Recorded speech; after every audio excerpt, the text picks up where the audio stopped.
What a segue. Filters your blood. Yeah. And I assume you have no reservations here. No, man, I have no reservations. I didn't think so. At all. I just wanted to. So the idea behind this really is that you can imagine, coming from an engineering background, you've probably worked at major corporations and all that kind of stuff. You've been downtown in Calgary. You get what sort of the world of professionalism, if you want. Sure. And so we live lives that are pretty structured. We're parents, we have wives, we run businesses, and there's a lot of there's a certain a level of freedom that we have inside of our businesses, but there's a certain level of following the path too, if you will. So part of the reason why we started this podcast was just as an outlet, a place where we're just free to 100% just be us and share whatever we wanted to share, whatever's top of mind, and have some fun while we're doing it, or whatever comes up. That's the thing about the podcast, is there's no rules here. Yeah. This is just except life. That one. Yeah, that's our only rule. No bullshit allowed. Right on. Yeah, so good morning. Welcome to episode 48 of the GYST podcast. And we have another guest with us today. He is an engineer for hire. He loves to get in and build shit. He's a family man with 3 daughters who all decided to focus on the arts and dancing instead of engineering. Because of that, he got introduced to another world. Talent and passion of the city, and just how difficult it is for them to make a living. He's been spending his time fixing that problem through a Calgary tech startup called Stagehand. It's a platform that connects our grassroots artists with the small, non-traditional venues looking to book them.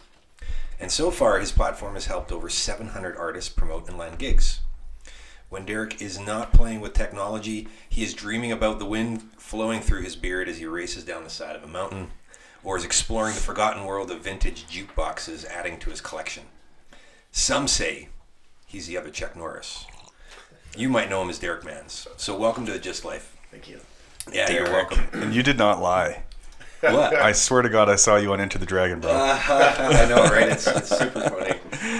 And I think that's how we actually bridged the intro over LinkedIn. It was. It was one of the more creative LinkedIn introductions I've had. I've had, although I've had homeless people in Philadelphia, that was their. It's like, hey man, anybody ever tell you look like Chuck Norris? That's too funny. I can just spare a buck. Yeah, right. Yeah, right. Hey, you want to acknowledge that with some money? Yeah, so we connected over LinkedIn, and in my fashion, I'm like, I really, it's such a missed opportunity to just do it the way everybody else does it. Right, there's a default, automatic way of and way we operate, especially when it comes to meeting new people. And I'm constantly looking to see what else I could do. And so, in looking at your profile and seeing what you're up to, and going, wow, this guy would be really interesting to talk to. How do I bridge the intro? Because he doesn't know me from Adam, and actually make a difference where there would be the space to just meet some random guy who you don't know. And LinkedIn is great for that. That's kind of what it's built for. Yep. But most of us suck at using it. and so that was my intro. I'm like, hey, has anybody ever told you look like Chuck Norris? And how's that for an intro? And are you open for a coffee? Yeah. So that's how it's set in motion. And now he's on the podcast, and he's going to talk with us. And he's super nervous. We're just gonna call it out. Never done a podcast before. I listened to a lot of podcasts. We were talking about that earlier, but so it's something I suppose that I've been curious about. But we all are curious about it. Yeah. And cautiously looking from the sidelines, going, oh no, but I couldn't. But you actually can, and it's super easy. And we really, like Vern had mentioned, we really work to make sure that we set the stage for life as lived, not about what we do or how we typically associate ourselves or define us in the marketplace, right? As professionals, that's what tends to happen. But as people, up to stuff, dealing with stuff, and dare I say, there is a relatedness a powerful relatedness when we share from that space, that actually people get us because that's us now, right? We've really put it on the table, and we always work towards that. So that's the whole intention for the podcast, and in just having a conversation. So in segueing that conversation, how has your week been, minus what we've talked about already? Right. How has it been? How has life been going for you in this time that is now Christmas is like around the corner, apparently? No, it's been an interesting week. We running a startup, which is what I do, full time now, is always an adventure. Trying to figure out how you keep the lights on, how you keep. Well, that's interesting. How do you keep the light? We had a light pop out just as you said that, and here I am with a doobie, so it just made it even weirder. So the whole process of running a startup really is a process of learning and figuring out what your value is, but ultimately who's going to pay you for that value as well. And the ultimate I've question. been doing this for about 2 years now, and as you talked about, really we're trying to figure out how you provide opportunities for what I would call grassroots artists, which really is 95% of the artists that are out there. They're that the arts is what you'd call a long tail market, where you've got 5% of artists are making, have enough popularity that they can afford, that they essentially can make a living at their art. Only 5%, eh? I would say that's probably generous, and so but yet the 95% is incredible. The richness of talent that's available out there. Whether you're a musician, whether you're a dancer, whether you're a visual artist, it's just blows my mind the talent that's available, and that's really where what I'm doing now came from. Is just watching as my daughters grew up, and I've got one living in New York now. Whoa. And she's a dancer, and on Broadway or what kind no, of she's going to school right now, okay. And so she does perform. She's part of NYU's Second Avenue Dance Company, and so as part of that final year, they have a number of performances. But so she's not yet making a living at it. She's trying to figure that out. But just as I watched them grow up, I saw them have opportunities right here in Calgary to dance with folks like Megan Lawson. I was just looking at Megan's website. Megan is from Calgary. She's now, I believe, living in LA. So she's a choreographer. She's working with folks like Madonna and Katy Perry. She's working. She was in La La Land. Did some of the choreography for La La Land and danced in La La Land. And this is a Calgarian, and this is somebody that my daughters have worked with and would say, "Hey, Megan, how's it going?" They're on a first name basis with. Yeah, that's very cool. And or Brock Jellison, who's a tapper, who choreographed the 2010 Winter Olympic opening ceremonies, and again, super talented guy. And to see some of the pieces that he sets with my daughters and folks like my daughters is amazing. And it just felt to me like, wow, not many people really get to see this or experience this, and that's too bad. They're part of the. I'm not sure that Megan is part of the 95% anymore. She's probably one of the 5%. But so many. Not without a whole bunch of work to get to that point, right? Absolutely. Yeah. And a lot of not knowing who you are. Yeah. In that mix. Yeah. A lot of discovery there. Yeah. That really is what we're doing with Stagehand, is trying to provide more opportunities for those super talented grassroots artists to get a start, to figure out, how do I monetize my art? And it's ironic, the parallel between a startup and an artist who's trying to become, their own startup and monetize their art. Because you're doing effectively the same thing. It's a very analogous thing that we're doing in that space. One has the other one happen. It's a bit perpetual there. But the conversations would be interesting though, because they're so relatable. Oh yeah, absolutely. You mean between between artists and startups. And yourself, even, yeah, right? You can relate to exactly what they're dealing with. Absolutely. Trying to get noticed, trying to get funding, if you like, from somebody that will help them record their next album or get on tour and that sort of thing. Right, and also being in love with something that at times feels like you can't access it because there's this need to pay the mortgage, live life, right? Yes. It's an interesting paradox. Yeah, it is. So sure. and then the ultimate dream is to find a way to make. I heard somebody say this once: making your vocation your vacation. So literally just living your life. And I was talking to a friend a couple days ago about this. Like, I was like, most of us work 50 to 60 hours a week, and if we're lucky, we get like 10 or 15 hours to ourselves or to take care of a few things. And it's like, I'm focusing all of my energy right now on finding ways to flip that on its head. Like, work 15 hours a week, 20 hours a week, if you whatever you want to call work. Make more money and have 50 or 60 hours a week to do what I want to do, and be with my family and create my life, and do this, be podcasting, talk to interesting people. I wrote down some amazing things already from things that you've said, so I can't wait for the recap. Cool. So you've been doing this officially since December 2017, but in reality longer than that. Yeah, no, I would say, so in December 17 we launched our platform, if you like. Right. So, and before that, there's this concept in startups where you concierge. So you fake it until you make it, so to speak. So if I'm trying to create, the analogy of the Wizard of Oz, right? Where really at the end of the day, it was behind the curtain was some guy pulling levers and strings, and it really wasn't as elegant as it was made out to be. Right. And so you do that in the startup world as well. You build what's called a minimum viable product, which is may look more impressive than it actually is behind the scenes, because behind the scenes you're pulling levers. It's like the stage at theater. Yeah. The houses are not actually houses. Yes. But they look like houses. They look like houses. Yeah. And so if I'm a user interacting with that platform, it's like, oh, that just happened. That's cool.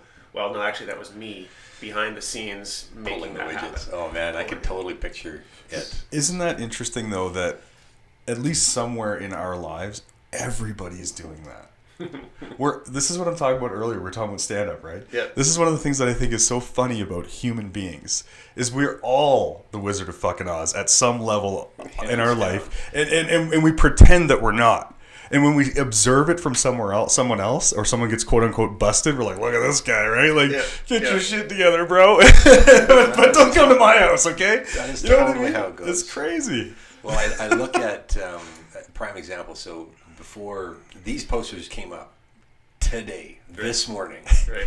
Now, the impression might have occurred like, oh, wow, they got their shit together a little bit, right? It's kind of, I mean, You literally put those up I put these up this morning. 45 minutes ago, to be exact. There was this black paper all the way around. It looked a bit shantytownish, right? Like my story, and I get it might not be like that for others, but so in pulling the chords and making stuff happen and creating the impression of something that's not actually the case, man, we're so good at doing that. Yeah. We got it all figured out over here. And you wonder, I mean, you hear about these successful entrepreneurs, for example, in my world, you idolize the folks that have made it to the other side and have monetized it and figured out how to scale it.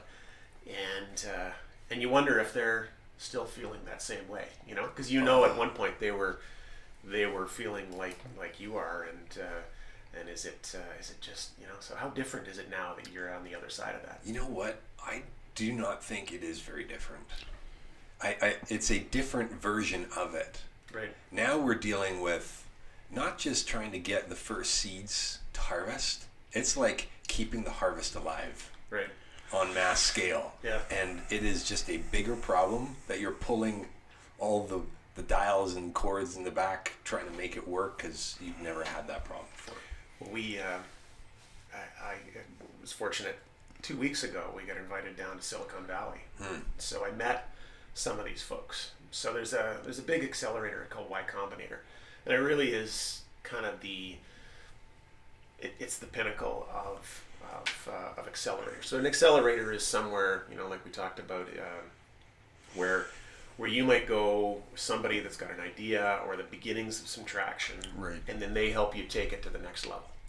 And then they invest in you. They give you some money. They take a percentage of your company with the hope that you become the next unicorn, as they say, $1 billion company. And then they make tons of money, and then they invest that in a whole bunch of other new companies. Right. Yeah. And so they take applications for the accelerator. They do 2 cohorts on a yearly basis, and they get about 8,000, 9,000 applications. Wow. And then they actually bring down 500 startups to interview. So they paid for us to fly down there, myself and my co-founder, and they interview you, and you get a 10-minute interview. So they brought you all the way down to Mountain View, Colorado. They pay for you or Mountain View, California. They pay for you to fly there, to stay there, and you get 10 minutes. Yeah, make it count. Wow. And you're with folks. One of the guys had raised $50 million, and he'd sold his business to MySpace back in 2009. Another one of the ladies had raised $38 million, and she actually had shut her business down in 2015 because they'd had some lawsuits and that sort of thing. And another guy was one of the co-founders of a company called Docker, which is still a going concern. So these are, you talk about those folks that have made it to the other side to a certain extent. Yeah. These were the people that interviewed us for 10 minutes, and it's a pretty intense process. They hammer you with questions, and they're trying to figure out, is this something that we should invest in? And so it was fascinating to meet those people and just be part of that culture and see all these other hundreds of startups milling around, nervous like us, getting ready for their interview, and you're in and you're out. And so the unfortunate part of the story, we weren't one of the 150 that they pick. Right. But we were proud of the fact that we got down there, and they also say that 40% of the cohort is typically applied once before. So you go down, you get the experience. It's a process. You go through the process. You figure out, all right, this is what didn't work. This is what they really need to see, and you figure. What was that for you? More of that. For me, it was they didn't yet understand that this was a big enough market that you could really create a $1 billion company. I have to. Oh my gosh. Okay, sorry. Sometimes words are coming out of your mouth before the other person even finishes. Wow. Sometimes I got to just think for a second. I disagree. What it was, about the market size, or yeah. Oh yeah. And oh so my gosh. So do I. But what if? Okay, so math, quick. Yep. 100,000 times 100,000. What is that? Is that like 100 million or something? No, it'd be in the billions. Calculator? That's a lot, right? Yes, it's a big number. I'm not connecting my zeros right now off the top of my head here. I wonder what that is. But I think that it's easy, okay? Actually easy to create a network of $100,000 earning artists. Easy. Maybe. I think and then there's some kind of profit in there that just gets shared through the investor or whatever. Now, I don't know anything about the business. Yeah. I'm just saying in general, if you looked at a contractor like Wakefield, easily, if he can expose himself, when he exposes himself properly, he'll easily be making a living with his art. Easily. Yep. The challenge with those folks, like, it is so difficult. You get so many of those artists that are living at the poverty level or are working. Their art is their evening and weekend occupation. Absolutely, yeah. They've got a day job. So to really monetize that to the point where an artist is making $100,000, that is a big deal. Like, there are not a lot of artists that are making $100,000. So you're right. That's the fundamental problem: is how do you get enough artists that are making enough money that they can pay for some sort of a service, right? So that is the challenge. Bringing it back. I agree with you. I totally agree with you. And what I'd actually like to do is I'd like to delve into the model and just learn a bit about what people are actually doing, because I'm going to own something right now. What I'm good at is looking at how things are done. Like, look at how people do things on a mass scale, and then I just look at it like I'm not a part of it. And I go, does that make sense? right? And then I go, what would happen if we shifted 1 degree this way? What would happen? So I would love to see what most artists do and how they expose themselves and how their businesses run, how do they think as an entrepreneur or business owner? How do they think of themselves? What's their mindset about their art? Right. So if I could learn some of those things, I think that maybe there's a way, possibly, and I'm saying this completely ignorant because I have no idea, but I think that there's a way to maybe shift that possibility and have a lot more people earning and being exposed and not being Beyonce, but just walking around going, wow, I make music and I get paid for it. It's really cool. Or I make whatever. I'm a stand-up or I'm a this or I'm a that. And I've got these people who happen to think I'm great. Well, if you look at the music industry as an example, I mean, it has changed so dramatically over the last 20, 30 years. You know, you used to be able to make money recording an album, releasing that album. I was at I went and saw Bohemian Rhapsody last night. Okay. If you haven't seen it? I haven't seen it yet, no. Unbelievable. Like, I'm a sucker for a movie with a great soundtrack. I'm a Queen fan to begin with, but... yeah, that was like the perfect storm then. Oh, it was... so it was fantastic. But, you know, they lived in a world where you can release a big album and make $1 million and all of a sudden you're rich and famous. And that is just so difficult now to monetize that when you're streaming your art, if you like, your music online, and there's really, you know, like the numbers have to be so phenomenal in terms of how many people are listening to your music that you make any money at you know, from the streaming side of things, Spotify and that sort of thing. So that has changed dramatically to the point where really the money to be made is often in the performing side of things. Right. But there is no model, if you like. I wouldn't say. Most of these artists are still having to kind of figure that out on their own. You know, the old model used to be, all right, I'm talented. I hook up with an agent. That agent sort of helps me through the process of bookings and the next step and the next step and the next step. Well, if there's no money in that anymore, how do you get that help? Like, people can't afford to help you. If I'm an artist and I'm making $200 to perform at, you know, a bar or a cafe on Friday night, like, even if I'm giving 20% of that to my agent, that's $40. Like, an agent just can't afford to do a lot of work for you for $40. Yeah, that's pretty middle. So it's so that the model is just broken, and what happens, to your question, is the artists will try to do it. They'll try to figure it out for themselves. They will be their own agent. They will self-represent. They will call the venues to try to get on stage, try to sell themselves, sell their work, sell their merit to be the one that gets on stage on a Thursday, Friday, Saturday night. But those venues, like the Ironwood, the Blues Can, the traditional music venues, they're just deluged by these folks. So they got so many opportunities. They get so many people that want to get on their stage, and so many of them are in fact good.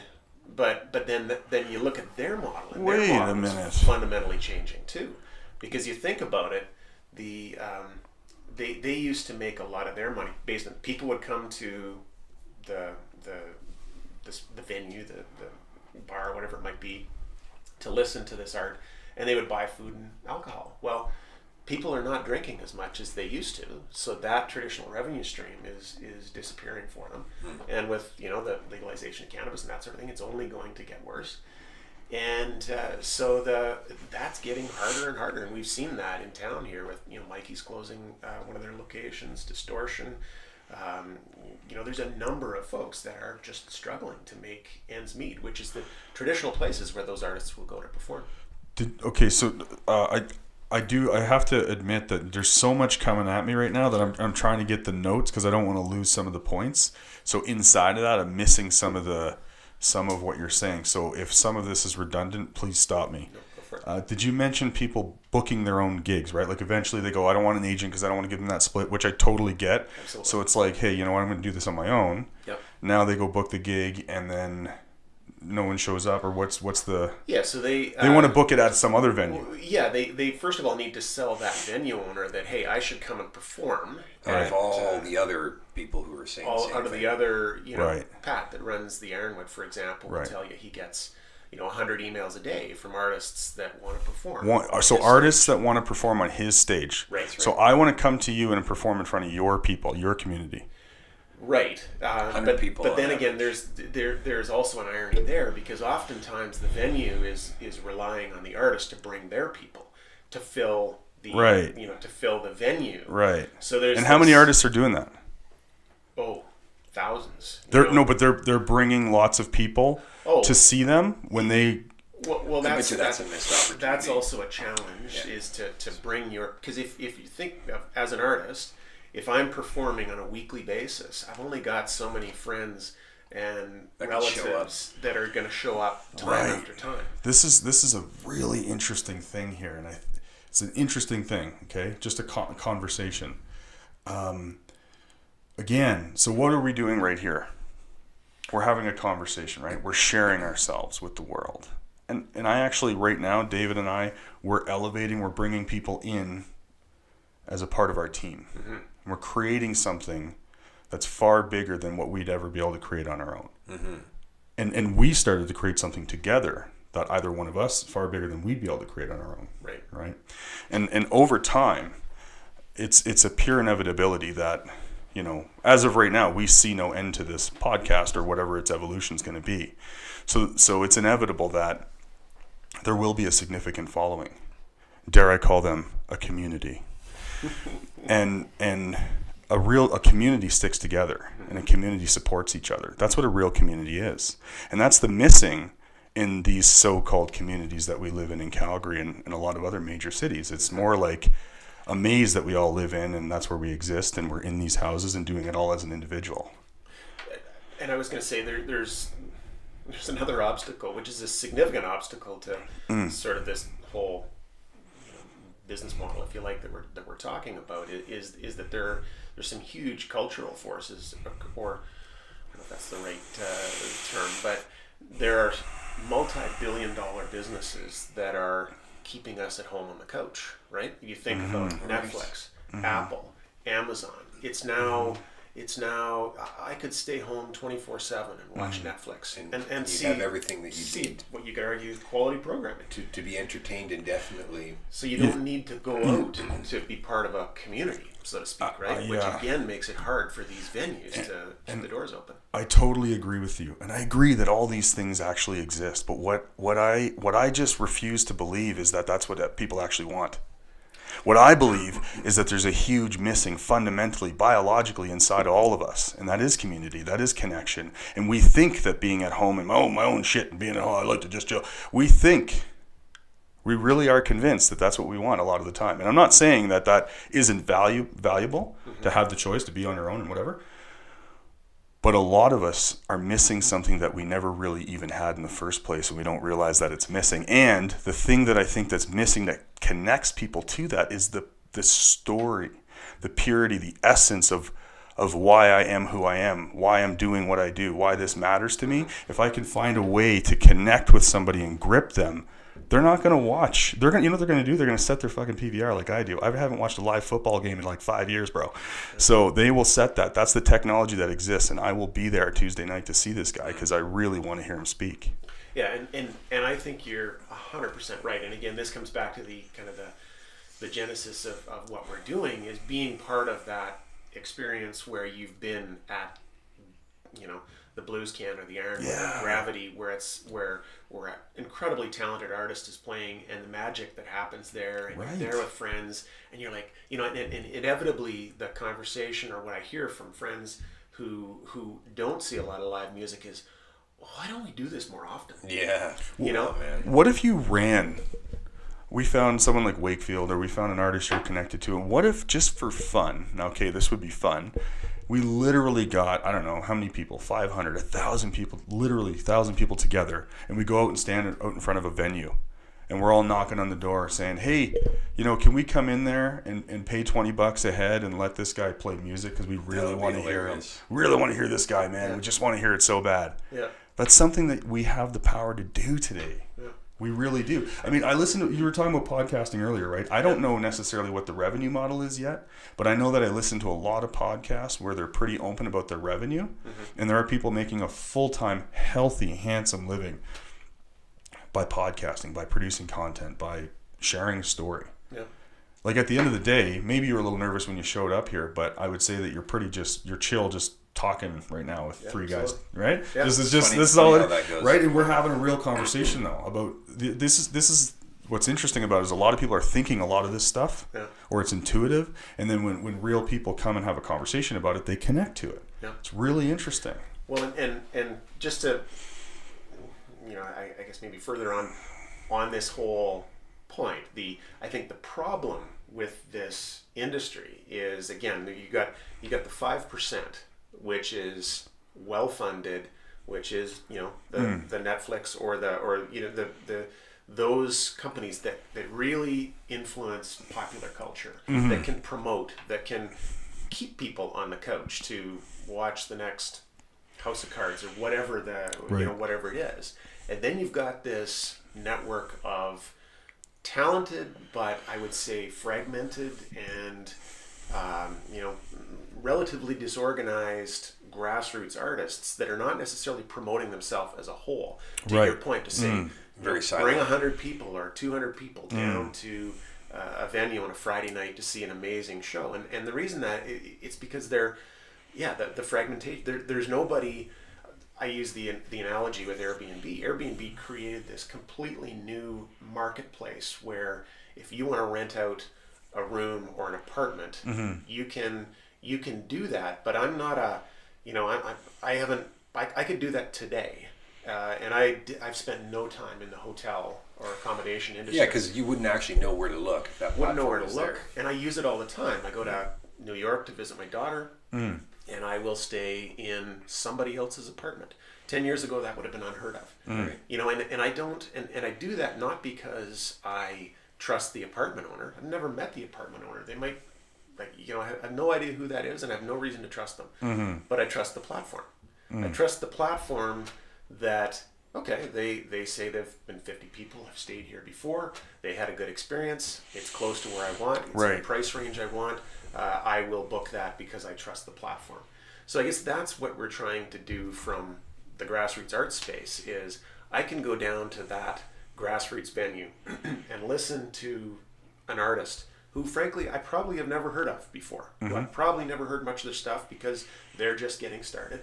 Talented though they may be, and so in my perhaps naive mind, I'm thinking, okay, well, what if there was a platform that allowed you to trust that that's going to be a good experience on Friday night? I love where you're going. I get off the couch because right now, again, it's going to be worth your time. It's going to be worth your time. The effort. It's going to be a good experience and better than staying home and watching these sort of known experiences, which is, watching a movie on Netflix or something like that. And they're predictable. Right? They're not actually... There's something missing out of that experience that has us keep looking. Yes, man. I think you said predictable, and that is the key, right? If I can with confidence predict that I can go down and have a better experience, because I can predict pretty well if I'm going to watch the next episode of, Westworld tonight. I pretty much predict the experience I'm going to have. It's probably going to be pretty good, right? Yeah. Whereas if I take the effort to go down and spend some of my money to see a grassroots artist who I may never have heard of, that's much harder to predict. So what's missing for you to really have this platform used to support this grassroots community? So I'd say the probably two things. One is a clear monetization model, and it's a classic chicken and egg problem, right? It's so one is monetization, the other is scale, right? Like if I could snap my fingers, and to your point, there was 100,000 artists on this system, and 100,000 events that are happening, then I'm starting to get to the scale that I can keep my price low enough that a grassroots artist who is not making any money themselves can go, you know what? I'd pay $5 for that. And because I've got 100,000 users, I can do that at a scale where I can actually make those economics work.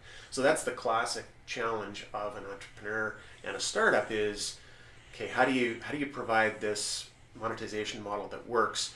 And if that needs to be at scale, how do I get to scale so that I can actually make that model work and keep the lights on for long enough, because most startups just simply run out of money. Right. Yeah. Yeah, that is the problem. Well, I think it goes without saying, but those of you who are listening, if you have ideas, if you have any way that you can support in this mission, absolutely, we would love to hear from you.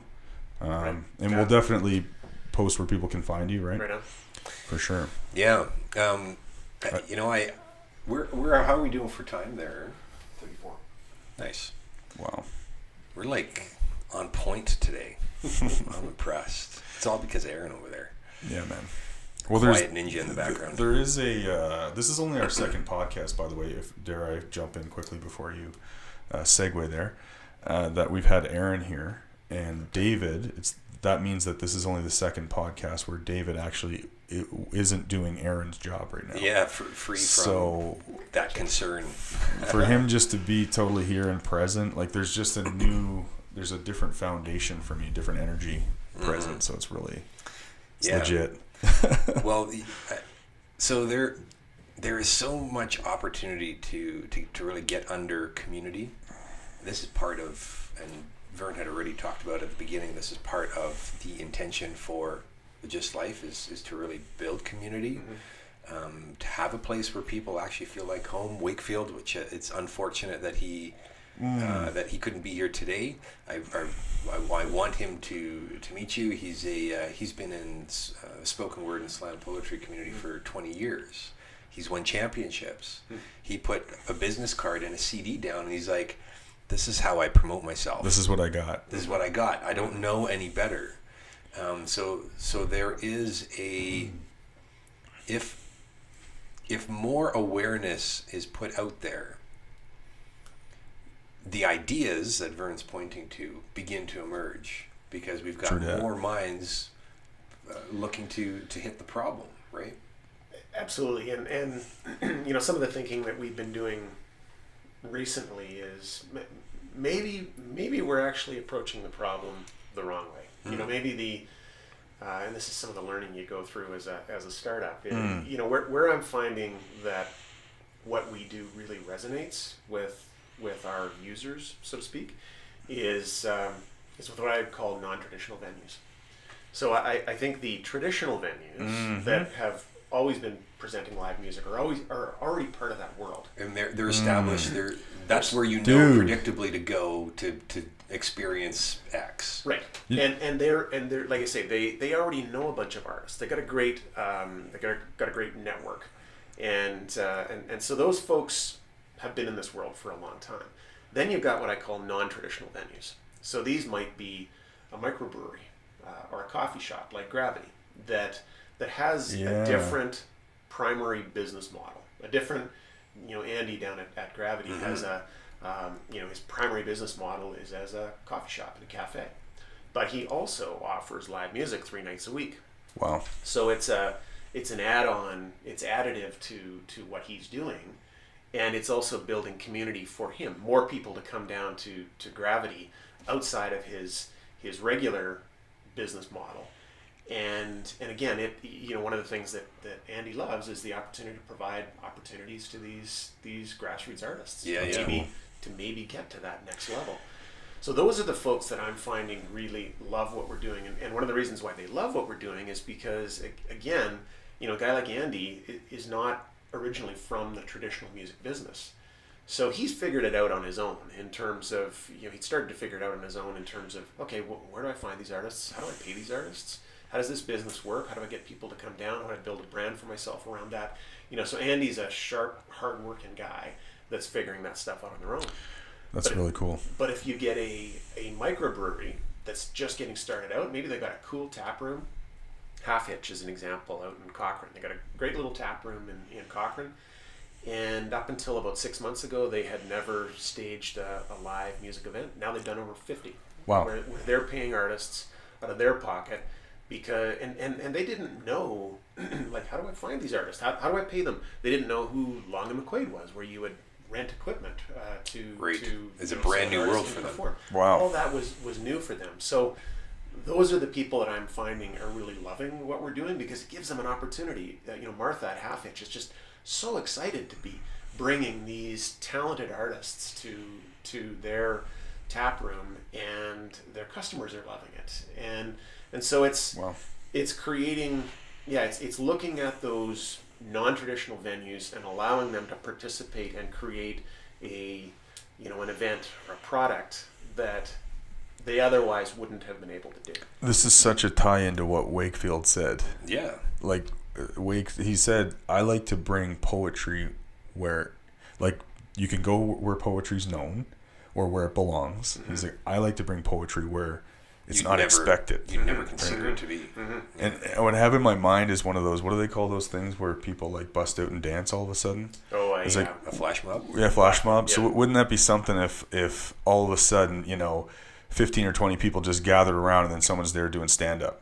And then there's all these other people there, and then someone just starts telling jokes, standing up in front of a group of people like they expected it, but the rest of the people have no idea what's going on.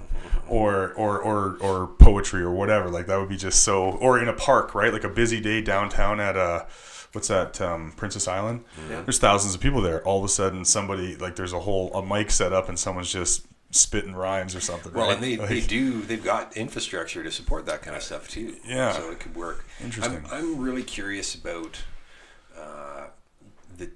the challenge that you're having to bridge the gap between venue and artist.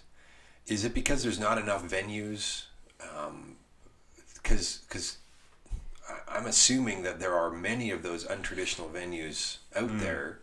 What's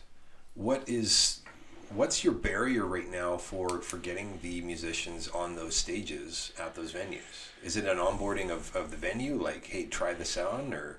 Yeah, I'd say that's part of it. I mean, you're getting people to try something new. The traditional way for, let's say, a restaurant is looking to bring in some live music. The traditional way for them to do that today is they'll typically lean on somebody they know. They got a guy or they got a gal that they know that's part of that world. They're a grassroots musician themselves. They've got a network. They'll, pardon me, they will reach out to that artist and say, hey, can you help me bring some more people in? Can you help me make these events? So the challenge with that is, again, so I would say there's perhaps some resistance from that guy or that gal to use a platform like this, because you're now kind of making available what used to be almost a closed club. If you're part of the music club and you're part of the industry, you're kind of making that widely available to any non-traditional venue that wants to tap into the world of talented musicians. You don't need to be part of that club, so to speak. Just like I don't need to be with Uber, I don't need to be a taxi company. I can have a car and an app and off you go. I think there's I might have my lines crossed here a bit, but I think there's also like an ownership of your art, or an ownership of you get choice in the matter. So if somebody contacts me, right, it's like, for example, we're only going to have people on the podcast who share a similar value system, or share something that that we want the world to hear. Let's say something we believe in. So if a venue contacts me, or some industry wants me to be a part of their event, I get to choose whether or not I'm a fit for that or not. Mm-hmm. So I mean, that's another element, I guess.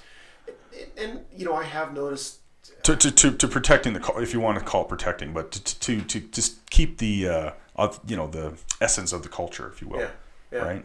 I get there's a bit of a risk there. I get that. Yep. Right. And I would say, there's some initial cultural resistance, where if I'm talking to somebody who's part of that world initially, who maybe runs a festival, and they don't quite get what we're doing. I mean, let's face it, we're not the first company that's tried to figure out some way to help musicians or totally. To promote events. Yeah. I mean, this is music is an industry that's as old as history, and so the folks that are in that space, one, they've been living with a small pie for years, right? And so when somebody new comes along to say, hey, you know what? There's maybe a better way to do it. There's this initial thought okay, I've carved out my piece of this pie and I'm struggling to keep that. Now you're telling me I need to change or there's new opportunity. Wait a sec, I think their first instinct is how do I protect my piece of the pie rather than how do I grow the pie in general, right? Yeah. Now, usually that's the first 5 minutes of the conversation. If I'm talking to somebody who's a veteran of this business, so to speak, it's there's this skepticism but what I've found is once I get past that if I can get past that first 5 minutes, and then they connect and they get where you're going with it and they understand how it's different and they understand the possibilities. I've had those conversations turn into the conversation where you think the guy's kind of checking his watch initially and looking for an excuse to end the conversation and move on, to an hour and a half 2 hour conversation where this person anything you need, if you need an advisor or so they go from that initial skepticism to I'm on board. Man, there's so much here. I know we got to wrap this up because I want to ask you because there's that takes something for you to be willing to have the conversation and then push through those awkward 5 minutes so you can see the other person's physiology's all messed up and shit because they're going, oh my god, what's this guy want or whatever. You got to get through that part, right? And then finally get them enrolled, right? It's fascinating, man. It's fascinating. I know David's gonna wrap us up here pretty quick, but this is a new thing. We have a segment that we're trying to introduce. Oh yes, yeah, that's right. What did I call it? Finishing thoughts, or I can't remember. Do you remember? There's just so much that happens during the podcast, and especially in the beginning, just in the first 10 minutes. There's so much gold in there. I was like, oh my word. The conversation can go in so many different directions. So in the interest of my own selfish he just likes to hear himself thing, and there's some things to think about here. So just to start from the top, I like to acknowledge David for that unique intro. This is what I mean. For people might have not heard that part. I heard somebody say recently, be where other people are not. So other people are not reaching out to you on LinkedIn and saying, hey man, you look a little bit like Chuck Norris. And by the way, do you want to grab a coffee? Yeah, totally. You could have been thinking is this guy trying to hit on me? What the hell's going on here? I don't get it. I've heard about this on LinkedIn. So, but that's so cool, man. And now he's on your podcast. It's just so cool. Well, so that's how quick it can go. Right. So for people listening, maybe if you continue to do the same things and expect a different result, that was Einstein's definition of insanity, after all. What did I write here? Sorry, this is a little choppy. So I'm just thinking about this whole idea where people can make money doing things that they enjoy, and this goes way back to something we heard Gary Vee talk about, where he's like, if you really love the thing that you love, you can make $100,000 a year at it, and maybe it's not. Oh, well, there's not very many people doing that. Maybe it's looking at, well, how are all those people doing that? And how does this whole industry work? Or how does that whole thing go? And just changing your thinking around it a little bit. And what I was getting at with that, now I'm remembering my frame of thought here, the difference between that top 5% that you were talking about and let's say the next 20% or whatever, it's such a fine it wouldn't line. Take much. It's for a lot of those people, it's like the CFL, for example. Yeah. People scoff at the CFL a lot. There's so many guys in that league that could be playing in the NFL, for example, but it's just that one exposure, that one thing that happened, that one injury, whatever. There's something there that's a sliver that keeps them from the top, the top level, right? Completely agree. So interesting. And then I mentioned this earlier, but just the fact that we all think we're so special and unique, right? But those internal battles, those struggles that we have, whatever they are, they're all different, but they're all the same. It's all a part of being a human being. So you're not weird. You're not crazy if you think that you are. We're all having that stuff. Maybe I shouldn't be doing this. I don't know. I don't feel like getting out of bed. Whatever your thing is, man, we're all dealing with it. This part I love. What I'm getting more and more clear about in my life is that people love real stories. People love to hear hands down what matters to you. How did you get here? I go to see a show, and what's interesting about it is I love the show, but I'm more interested in how the show happened than the show itself. I really am. Well, and just a quick aside on that. What I find, when I go and listen to a performance or a musician, I love the stories between the songs. I don't necessarily. I mean, I love the songs as well, but I'd love a little context. Well, it creates a richness to it. Yeah, what were you thinking? Where were you at when you wrote that song? Right. And then to me, I'm now drawn into the performer's world. Right. And I think that's an art that could be taught in this space as well, is tell me a little story and then play that song for me. Don't just play song. Exactly. And this is something you said earlier about, you were talking about the things that people deal with when they quote unquote get to that other side of being successful. Mm-hmm. And what I think is interesting about that is, regardless of what your life looks like, as far as we know, you're still a human being. Mm-hmm. And they're still dealing with human being stuff. And I'm reminded of something that a coach put into my world a few months ago. He said, do you agree or disagree that even if you had $1 billion, you'd still have problems? Are your problems going to go away? I go, no, problems aren't going to go away. He goes, right, but would your problems be different?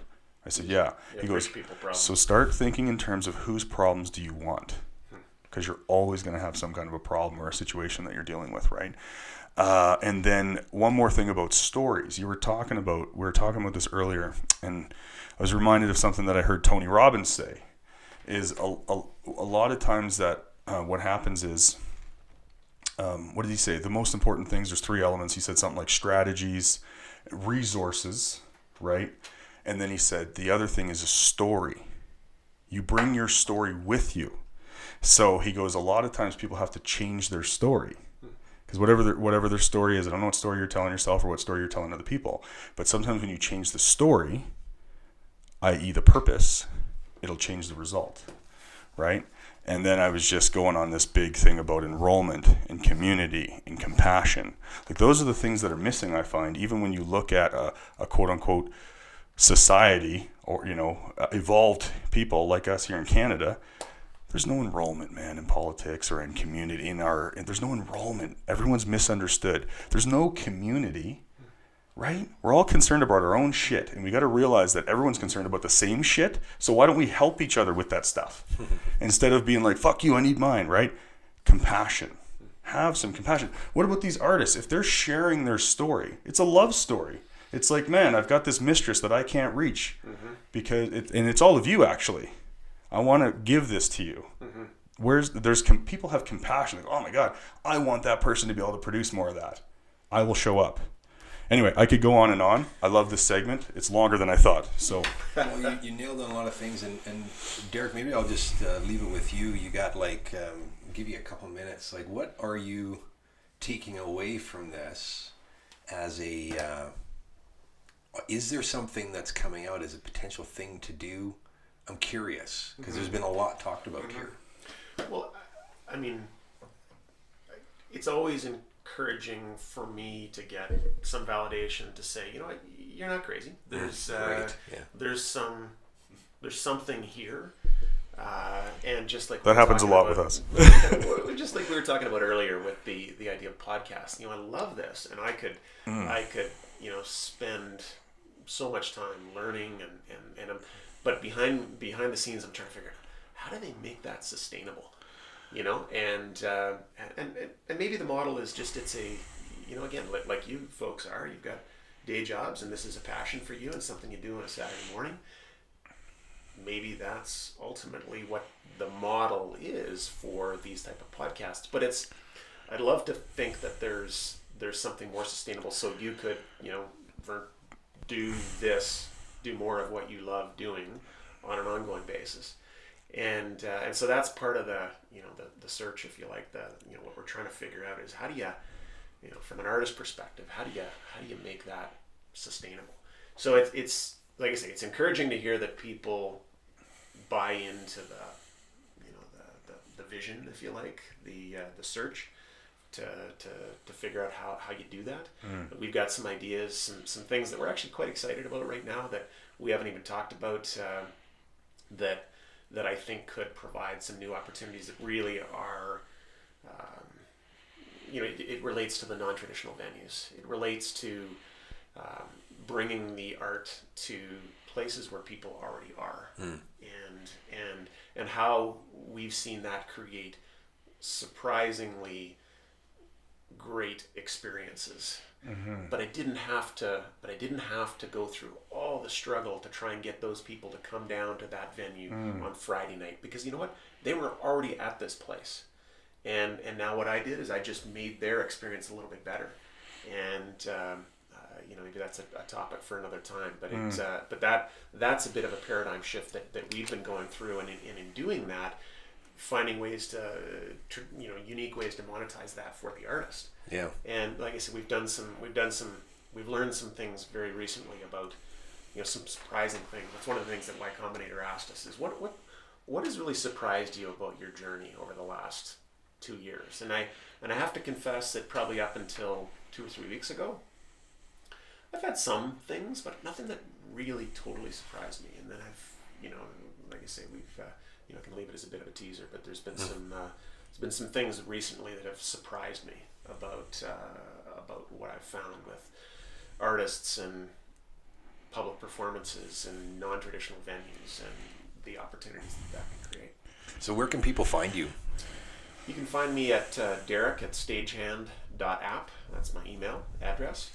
Our URL is www.stagehand.app.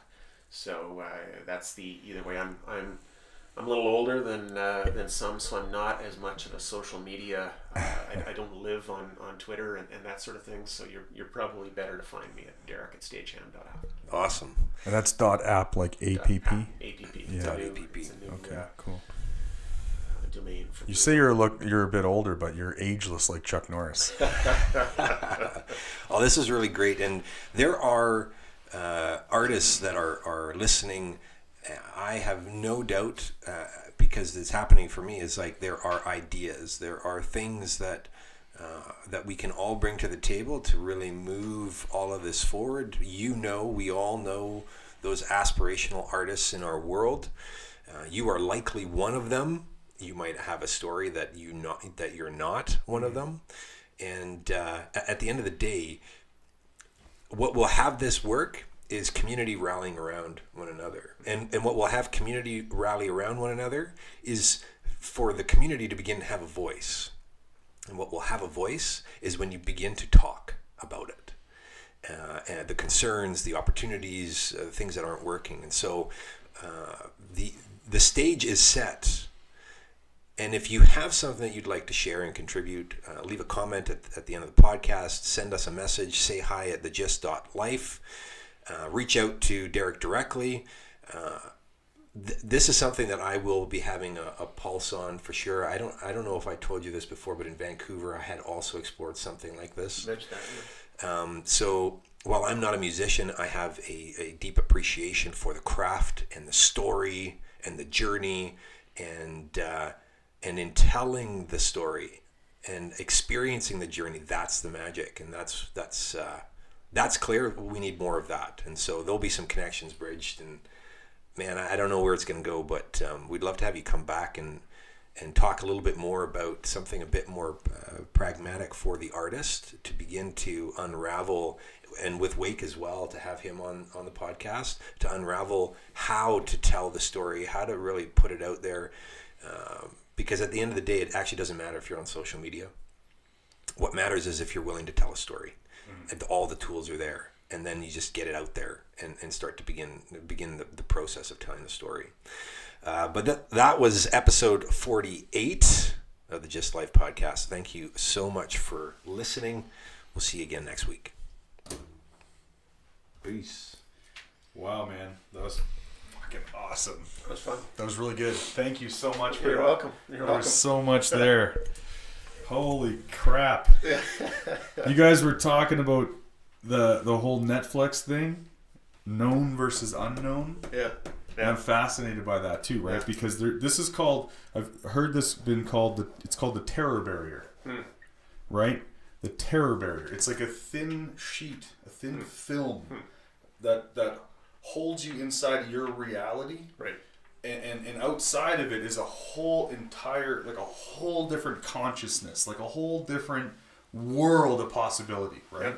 And we're almost taught, and it's actually biological, we're taught our whole lives that terror barrier, that's why they call it that.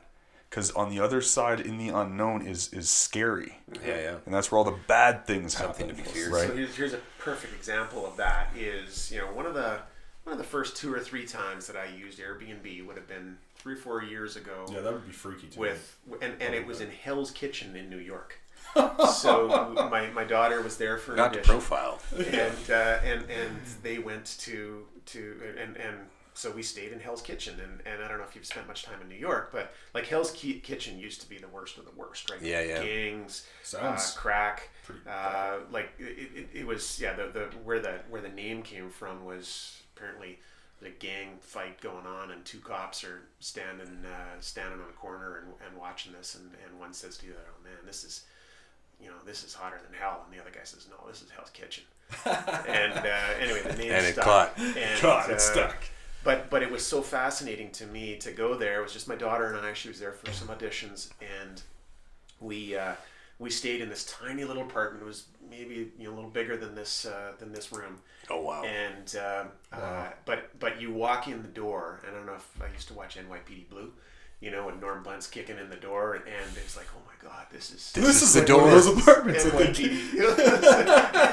And the narrow staircase going up, and the light hanging from here. Man. Oh, that's classic. It was an amazing experience. Wow. That was the other side of the terror barrier, so to Right. speak. And Yeah. let's face it, it's not what it was. It was we felt very safe and all that. Right. But would I have done that without Airbnb?